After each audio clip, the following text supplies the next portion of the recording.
আজকে খুব দুঃখ হয় যখন আমি দেখি শুনি যে আমাদের তরুণরা যুবকেরা তারা মাদকাসক্ত হয়ে পড়েছে। একটা মহল চেষ্টা করছে দেশে অস্থিতিশীলতা সৃষ্টি করবার জন্য। বাংলাদেশের মতো একটা ছোট দেশ আজকে জাতিসংঘের সভাপতিত্ব করবে। সবচেয়ে বড় জিনিস হচ্ছে যে আপনাদেরকে কিন্তু নিজেদেরকে তৈরি করতে হবে। আজকে খুব দুঃখ হয় যখন আমি দেখি শুনি যে আমাদের তরুণরা যুবকেরা তারা মাদকাসক্ত হয়ে পড়েছে।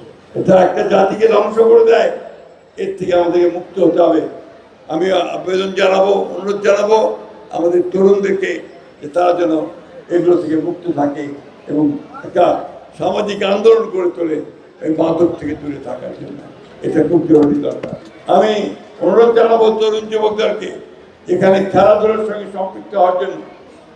এই উপজেলা আওতায় নতুন সুযোগ এসেছে।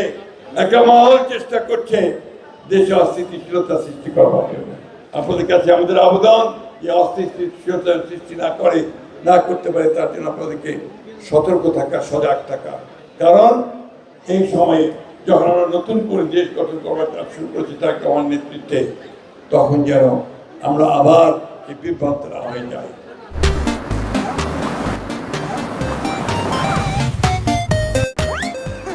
জনাব তারেক রহমান সাহেবের নেতৃত্বে আজকে গতকাল যে নির্বাচন ছিল, জাতিসংঘের প্রেসিডেন্ট নির্বাচিত হবার সেটা বাংলাদেশ সাইপ্রাসকে পরাজিত করে নির্বাচিত হয়েছে। বন্ধুরা, এটা একটা বিরল সম্মান।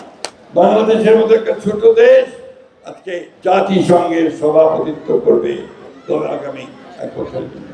আমরা চেষ্টা করছি আমাদের সমস্ত কাজগুলোকে সমাধান করবার জন্য।